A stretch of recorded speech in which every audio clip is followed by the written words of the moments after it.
Жежок и спарен ден најавуваат прогнозите од Управата за хидрометеоролошки работи, но и песок и прав од Сахара. Значи, утре ќе имаме променливо облачно време, ветровито доста и наместа нестабилно со локален дожд и грмежи. Меѓутоа, тоа што е битно за ово сахарска прашина, кој што ќе ни доаѓа, ќе биде поради засилениот, а наместа и силен ветер од западен и југозападен ветер, кој што ќе надминува брзина од 70 км на час. Значи, во такви услови ќе имаме транспорт на прашина од северните делови на Африка. Утре, поради ова засилено струење, ќе имаме високи дневни температури кои ќе се движат во интервал од 30 до 37 степен.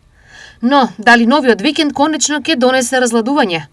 Веќе од сабота ветерот ќе осмени правецот во северен, значи ќе имаме така умерен до слаб до умерен северен ветер, стабилно време, освен во западните делови во сабота, каде што ќе има локален дожд со послаб интензитет, а температурите ќе опаднат за неколку степени, ќе се движат во земја од 25 до 33 степени.